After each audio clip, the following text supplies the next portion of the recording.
Il est 8h32 et vous êtes bien sur RMC et BFM TV. Bonjour Bruno Retailleau. Bonjour Apolline de Malherbe. Merci d'être dans ce studio pour répondre à mes questions. Vous êtes le ministre de l'Intérieur, bien sûr, de nombreuses questions à vous poser, mais je voudrais qu'on commence par le bras de fer que vous avez tenté d'engager face à l'Algérie. Voilà les propos que vous avez tenus. Il faut savoir que la France a tendu la main et n'a obtenu aucun résultat en retour. À un moment donné, il faut dire stop, la France doit se faire respecter. Sauf que la France, la voix de la France, ce n'est ni vous, ministre de l'Intérieur, ni même François Bayrou, le Premier ministre, c'est Emmanuel Macron, président de la République. Et lui, il dit, nous avons engagé un travail avec le président Tebboune pour les moderniser, ces accords. On le fera en bon ordre. Pas question pour lui de remettre en cause ces accords de manière unilatérale. Vous n'allez donc pouvoir rien faire ? Ah mais je n'ai jamais dit que de façon unilatérale, on stoppait tout. J'ai simplement indiqué que sans un rapport de force, nous n'obtiendrions rien de l'Algérie. Ce rapport de force, nous l'avons commencé, puisque nous avons déjà renvoyé un certain nombre de ressortissants algériens qui venaient, qui avaient un passeport diplomatique, mais qui n'offraient pas toutes les garanties avec ce passeport diplomatique. Première chose. Par contre, un mot justement de l'enjeu de ce bras de fer. C'est pas un caprice du ministre de l'Intérieur. Simplement, c'est une question de sécurité. Moi, ma mission, elle est de protéger les Français. Et je ne veux pas que ce qui s'est produit à Mulhouse se reproduise demain. Pourquoi ? Parce qu'à Mulhouse, un terroriste a tué un homme qui était un ressortissant portugais. Il aurait dû être en Algérie. Nous l'avions présenté à de multiples reprises aux Algériens qui l'avaient refusé. Eh bien cela, je ne veux pas être moi comptable d'une reproduction de ces faits à l'avenir. Mais est-ce que ça veut dire, Bruno Retailleau, que vous estimez que l'Algérie est complice de ce qui s'est passé à Mulhouse ? Responsable de ce qui s'est passé à Mulhouse ? Je dis simplement qu'à l'avenir, je ne veux pas prendre le moindre risque pour la protection des Français. Et que par conséquent, puisque l'Algérie ne respecte pas le droit international, le président de la République parle d'un unilatéralisme, mais ce n'est pas la France qui le pratique, c'est l'Algérie. Vous voulez dire que l'Algérie déjà ne respecte pas de manière unilatérale les accords que nous avons avec eux ? Bien sûr, la Convention internationale de Chicago, 1944, et surtout l'accord que nous avons avec elle de 1994. Cet accord, il est simple. Un ressortissant algérien doit être accepté par l'Algérie. Elle ne le respecte pas. Donc, nous avons proposé, pas seulement moi, Bruno Retailleau, il y a une commission, un comité très important, comité interministériel de contrôle de l'immigration, la semaine dernière, présidé par François Bayrou, par le Premier ministre. Mais Bruno Retailleau, le ton utilisé par le président de la République lorsqu'il s'est exprimé sur ces questions-là n'est absolument pas le même que le vôtre. Absolument pas le même mais que moi, le vôtre. j'ai ma liberté, mais ça n'est pas seulement une question de liberté. Mais c'est pas seulement moi, la liberté, j'ai une c'est mission.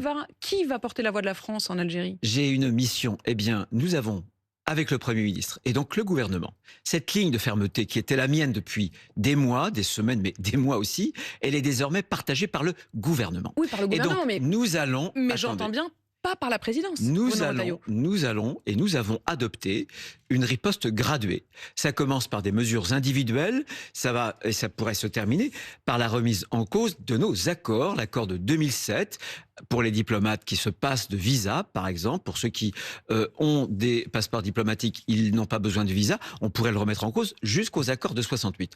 Encore une fois, si l'Algérie ne prend pas en charge ces ressortissants qui sont dangereux, et nous sommes en train d'établir une liste de plusieurs centaines de personnes qui ont des profils dangereux.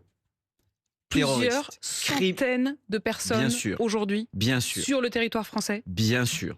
Ils n'ont pas tous la même dangerosité. Mais ces gens-là, nous allons les présenter aux Algériens. Ce sont des gens dont il est établi qu'ils sont des ressortissants algériens. Eh bien, là, du coup, ce sera l'épreuve de vérité. Mais qu'on ne me dise pas demain, si jamais il y avait un problème dans les mêmes conditions que Mulhouse, que nous n'aurions rien essayé de faire. Je veux tout faire pour éviter cela. Bruno Retailleau, quand allez-vous présenter cette liste aux Algériens ? Dans les semaines qui viennent. Le Premier ministre... Vous maintenez le délai de 6 semaines évoqué par le Premier ministre, qui a évoqué un délai de 6 semaines. De 4 à 6 semaines. Pour faire justement le point sur le respect ou non des accords avec l'Algérie ? Bien sûr, absolument. Donc malgré les propos du président de la République, la ligne du gouvernement ne change pas. La ligne a été arbitrée en comité interministériel. Je vais ajouter, non pas une confidence, Mais un point qui est important, c'est qu'au moment où cette ligne a été arrêtée, le Premier ministre nous a indiqué qu'il en avait bien entendu parlé avec le président de la République. Voilà. Alors, est-ce qu'il l'avait convaincu? Semble-t-il non. Mais encore une fois, c'est une riposte. Mais vous ne l'avez pas fait dans le dos du président, c'est une ça riposte graduée, et cette riposte, elle a commencé. Il y a quelques heures, nous avons renvoyé la femme de l'ambassadeur algérien au Mali parce que elle n'appliquait pas, elle ne présentait pas justement la documentation nécessaire à l'entrée en France. Eh bien, nous continuerons et nous avons une graduation qui pourrait nous amener jusqu'à la remise en cause de ces accords. D'ailleurs, entre nous, à droite et au centre, tout le monde aujourd'hui indique que ces accords donnent des privilèges exorbitants à l'Algérie qu'il faudrait remettre en cause. Des privilèges pour vous. La note que vous avez rédigée, que vos services ont rédigée, que mes confrères de la Tribune Dimanche se sont procurés et ont publié hier, elle indique effectivement les différentes étapes de ce que vous appelez une forme de riposte graduée avec l'Algérie. Il y a ce que vous venez d'évoquer, c'est-à-dire la question des visas des officiels algériens. Il y a aussi un certain nombre d'étapes qui pourraient même aller jusqu'à cibler, je cite, les compagnies algériennes et maritimes compagnie algérienne aérienne et maritime. Est-ce que vous pourriez envisager à un moment ou à un autre d'interdire Air Algérie? Moi, je ne m'interdis rien. Il ne s'agit pas d'interdire, mais on peut vérifier les conditions dans lesquelles les commandants de bord et cette compagnie respectent notre droit, respectent les formalités administratives. J'observe d'ailleurs qu'à Alger, ils ne s'en privent pas. Il ne s'en prive pas de l'autre côté. Ça veut dire qu'aujourd'hui, vous pourriez avoir dans votre arsenal un moyen de contraindre Air Algérie à annuler ses vols vers la France. Il y a sur la table des moyens qui sont les moyens d'une riposte graduée. Moi, je ne souhaite pas en arriver jusque-là. Ce que je souhaite, c'est que l'Algérie, encore une fois pour garantir la sécurité des Français, c'est que l'Algérie reprenne ses ressortissants conformément au droit international, conformément à l'accord que nous nous sommes donné en 1994. L'hostilité ne vient pas de la France, elle vient de l'Algérie. Et je dis un mot aussi de Boualem Sansal, qui est aujourd'hui l'écrivain franco-algérien. Exactement. Il est retenu dans les geôles du régime d'Alger. Et pourquoi l'est-il d'ailleurs? Parce que c'est un esprit trop libre, parce qu'il aime trop la France. Bruno Retailleau, vous comprenez bien que quand vous dites menace de riposte graduée, il faut ensuite pouvoir l'appliquer le jour où les limites sont franchies. Si Emmanuel Macron contredit la fermeté dans laquelle vous êtes, vous n'êtes pas crédible aux yeux des Algériens. Eh bien, on verra. J'espère que ce moment n'arrivera pas. Ce que je veux dire aux Français, c'est que cette crise ne date pas d'hier. Ce que je veux dire aux Français, c'est que depuis des mois et des mois, les entreprises françaises sont souvent blacklistées sur la commande publique algérienne. Ce que je veux dire, c'est que le français est éradiqué de l'enseignement primaire au profit de l'anglais. Ce que je veux dire, ce que j'ajoute, c'est que un refrain de l'hymne national algérien, très anti-français, a été réhabilité. Ce que je dis aussi, c'est que la coopération sécuritaire entre nos services a été au minimum et quasiment arrêtée, y compris au moment des Jeux Olympiques. Vous ne trouvez pas que ça fait beaucoup? Vous pensez qu'il faut que la France continue à raser les murs, à baisser la tête? Aucune douleur de l'histoire, et je sais qu'elles sont vives entre nos deux pays, mais aucune douleur de l'histoire, fût-elle aiguë, ne donne un permis d'offenser mon pays, la France. Bruno Retailleau, vous êtes désormais la cible non seulement de la gauche, mais aussi sur votre droite. Jordan Bardella, ce matin, dit « Le roi Macron a mis fin à la mascarade et au plan de communication du gouvernement ». Chez moi, on dit « vaut mieux faire envie que faire pitié ». C'est votre réponse? Je deviens l'obsession du Rassemblement national. Parce qu'il voit en moi peut-être un homme politique susceptible de dire aux électeurs, à nos anciens électeurs qui nous ont quittés, qui ont quitté la droite, le centre, parce que nous l'avions déçus, de revenir dans une maison commune. Voilà. Et je pense que ça me donne au contraire des motivations pour continuer mon travail. Et je rappelle effectivement que Bruno Retailleau, vous êtes également, outre ministre de l'Intérieur, candidat à la présidence du parti Les Républicains. Dans le même temps, vous avez accordé, le ministère de l'Intérieur a accordé des visas aux imams dits imams du Ramadan, qui sont des récitants ou des psalmodieurs, qui viennent principalement du Maroc, mais également d'Algérie. Est-ce qu'il n'y a pas un paradoxe? Il n'y a aucun paradoxe. C'est le Ramadan. Et nous accordons, depuis des dizaines d'années, des facilités à des imams, à des psalmodieurs qui viennent pendant 40 jours. Ils sont strictement contrôlés, la procédure est strictement encadrée. Moi, je préfère avoir des gens qui viennent sur une courte période plutôt que certains qui s'autoproclament imams et qui tiennent des discours de haine. Les choses doivent être claires. Maintenant, je suis ministre des cultes. Et moi, j'ai une ligne. Je fais une chasse impitoyable aux islamistes. Mais je veux, dans le même temps, faire en sorte que nos compatriotes de religion musulmane puissent s'ancrer dans notre pays. Je suis donc ministre des cultes, je suis pour la liberté des cultes, et je ne pense pas, voyez, et je l'assume, mais alors totalement, qu'il faudrait être un mauvais croyant pour être un bon citoyen dans notre République. Donc, une fois de plus, le Rassemblement Donc national... les musulmans pratiquants doivent être accompagnés, aidés et avoir les ressources dont ils ont besoin. Mais bien sûr, ce que ne voit pas le Rassemblement national, c'est que si on mettait des entraves au culte pour des compatriotes qui respectent les principes de la République, on creuserait en réalité le séparatisme et on les ferait basculer du mauvais côté de la barrière. C'est ce que veulent les terroristes d'ailleurs. Le Rassemblement national en est-il conscient ? Moi, je suis ministre des cultes et je pense que la laïcité, ce n'est pas d'interdire les religions, c'est de faire en sorte que l'exercice, la pratique d'une religion soit parfaitement compatible avec les principes, les valeurs de la République française. Bruno Retailleau, vous avez mentionné l'attentat à Mulhouse la semaine dernière. Est-ce qu'aujourd'hui, la menace terroriste est toujours aussi élevée, c'est-à-dire à son grade d'ailleurs le plus élevé ? La menace est élevée, bien sûr. La menace est élevée. Il y a deux menaces. Une menace qui vient de l'extérieur. Elle est peut-être moindre, mais il faut s'en méfier. Celle qui venait de l'extérieur, c'était Daesh. Daesh a été vaincu. Mais ces mouvements-là se reconstituent en Afrique et ailleurs. Mais il y a une menace qui est une menace qu'on appelle endogène, qui vient de l'intérieur, avec un terrorisme low cost. Le terrorisme low cost, c'est typiquement un individu que personne ne contrôle, armé d'un couteau. Voilà, mais quand vous dites que personne ne contrôle, vous avez évoqué plusieurs centaines d'individus qui présenteraient un profil qui pourrait être comparable à celui de l'attaquant de Mulhouse. Non, attendez. Quand je dis plusieurs centaines de profils, ils ne sont pas comparables, puisque l'individu de Mulhouse, il associait à la fois une dimension de radicalisé, apologie, il avait été condamné pour apologie au terrorisme, et une autre dimension psychiatrique schizophrénique. Donc ne me faites pas dire ce que je n'ai pas dit. Il n'y a pas plusieurs centaines d'Algériens de profils qui pourraient passer à l'acte qui juxtaposeraient ces deux profils-là en même temps.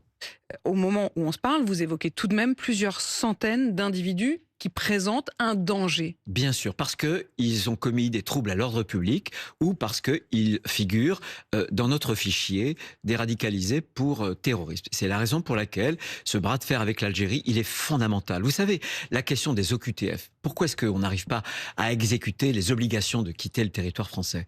Parce que cela ne dépend pas de nous. Ça dépend du bon vouloir des États d'origine, des États étrangers, qui ne délivrent pas les sésames, les fameux laissez-passer consulaires. Il y a aussi une part qui dépend de nous, si je puis me permettre, qui est aussi la manière dont ces OQTF sont rédigés. L'une des OQTF qui a été prise depuis que vous êtes ministre de l'Intérieur, qui était l'idée de renvoyer cet influenceur algérien, elle a été cassée non pas seulement par l'Algérie, mais également par la juridiction française qui estime que le motif d'urgence n'était pas justifié. Non, c'est beaucoup plus compliqué que ça. J'imagine bien, mais enfin tout de même... Le tribunal administratif de Paris a indiqué que j'avais eu raison de prendre un arrêté d'expulsion, mais qu'il n'y avait pas urgence. Moi, je considérais qu'il y avait urgence. Et le tribunal administratif de Melun, qui considérait qu'il fallait quand même lui donner un titre de séjour. Il y a une contradiction. Il faut qu'on m'explique comment est-ce que je peux expulser sans écraser un titre de séjour. Voilà, c'est une question de droit. Une question de droit, une question également sur Karim Mohamed Agag. Il a 34 ans, il est le frère de Fouad Mohamed Agag qui a été l'un des tueurs du Bataclan. Il est au moment où l'on se parle dans la ville de Lure, dont le maire s'est plaint, a alerté sur sa présence. Il a été condamné pour complicité de terrorisme. Il a purgé sa peine. Il a été déchu de sa nationalité en 2023, placé en centre de rétention administrative, mais il a été au bout du temps qu'on pouvait le laisser dans ce centre administratif. Et depuis, il est donc assigné à résidence à Lure depuis fin 2024. Le maire alerte et demande à ce qu'au minimum, il soit déplacé. Qu'en est-il aujourd'hui ? Où est-il? Eh bien, j'ai écouté la demande du maire. Simplement, dans cet individu-là ne présente plus du tout de danger. Il est suivi par nos services. Il est très contrôlé. Et j'ai bien vu que mettre le maire dans cette position-là présentait des difficultés. Donc, nous en tirerons des conséquences dans les jours et les semaines à venir. Simplement, plus Ça veut dire généralement... qu'au moment où on se parle, il est toujours à Lure.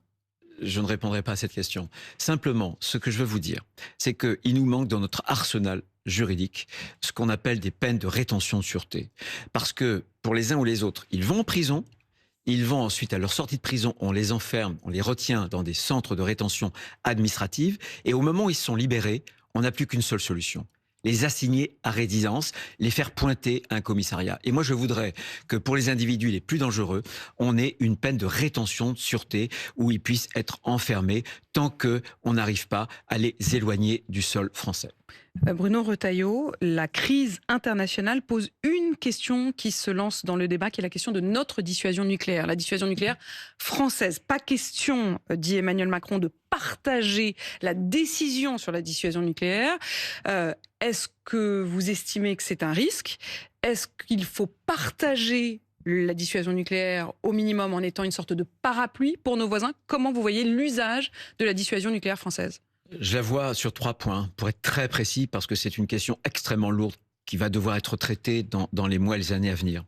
Première chose, la dissuasion française doit rester, comme l'a très bien dit le ministre des Armées, Sébastien Lecornu, de conception, de fabrication, de mise en œuvre française.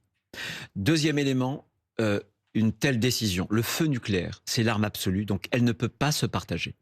On ne partage pas. On ne partage pas parce que comme c'est une arme absolue, elle appartient à celui qui est détenteur de la souveraineté nationale. Elle est étroitement liée, cette mise en œuvre, à cette idée et à la nation. D'ailleurs, quand le général de Gaulle a ensuite dit quels étaient les ressorts lorsqu'il a voulu faire élire au suffrage universel le président de la République, il y avait aussi cette question-là. Donc c'est fondamental. On ne partage pas, on ne peut pas mutualiser une décision. C'est le président de la République, en tant qu'il a été élu par l'ensemble de la nation, qui porte justement cette décision ultime d'utiliser précisément le feu nucléaire. Enfin, troisième élément. Depuis le général de Gaulle, une instruction de 1964 où il reconnaissait que nos intérêts pouvaient inclure les intérêts du le territoire Benelux et de la République fédérale d'Allemagne, Allemagne de l'Ouest à l'époque, tous les présidents de la République ont indiqué que l'intérêt stratégique de la France, l'intérêt vital, pouvait ne pas se réduire au seul territoire national. En cela, pour le moment, je ne vois pas d'inflexion de doctrine de ce que j'ai entendu des propos du président de la République. Vous estimez avoir vocation, vous-même, à un moment, à être président de la République ? Non, j'ai toujours dit que, vous voyez, ce virus, je ne l'ai pas. Je dis colline après colline. Et pour vous répondre très clairement, je pense que cette obsession présidentielle a fait beaucoup de mal à notre famille politique. Pourquoi ? Parce que le parti s'est transformé en une écurie présidentielle. On a oublié le débat d'idées. On a oublié de forger dans un monde qui est plus menaçant que jamais. Il va falloir réinventer des solutions. Et si on pense déjà 2027, on est mort. On ne sera pas capable de présenter aux Français des solutions nouvelles, des propositions qui puissent offrir à l'ensemble de la nation notre vision de l'homme, de la société et de la France. Une dernière question, monsieur le ministre de l'Intérieur. Rima Hassan, députée européenne LFI, a affirmé, je cite, que le Hamas avait une action légitime du point de vue du droit international. Vous avez dit avoir signalé ces propos à la procureure de la République de Paris parce qu'ils relèvent, selon vous, de l'apologie du terrorisme. 1. Savez-vous si la procureure a donné suite ? 2. Estimez-vous que cela puisse conduire à une procédure de déchéance de nationalité ? 1, je n'ai pas eu de nouvelles pour l'instant de l'autorité judiciaire. 2, je peux vous indiquer un scoop, une information que le préfet de police de Marseille a fait aussi un signalement sur la base de l'article 40 du Code de procédure pénale de la même Rima Assad qui, dans un tweet, je crois, a livré à la vindicte une adresse d'une entreprise qui travaille sur des munitions pour Israël. Et 3, puisqu'elle n'a que la nationalité française, il ne serait pas possible, dans notre droit, de la déchoir de la nationalité parce qu'en France, on ne peut pas créer de situation d'apatride. Et ça, vous le regrettez ? J'ai répondu précisément. Très précisément. Vous le regrettez ou au contraire, vous respectez cette idée et vous estimez que c'est l'honneur de la France de ne pas créer d'apatride ? C'est pas le problème de le regretter ou non, c'est le droit qui passe. Oui, mais je sais bien qu'il y a des moments où vous dites que le droit, on peut le changer. Simplement, moi, ce que je souhaite, mais ça dépend désormais de l'autorité judiciaire, vous ne pouvez pas, dans une même émission, légitimer le terrorisme et en même temps utiliser ce mot de terrorisme. Ça s'appelle apologie du terrorisme. Merci Bruno Retailleau d'avoir répondu à mes questions ce matin. Vous qui êtes ministre de l'Intérieur. Il est 8h52 sur RMC.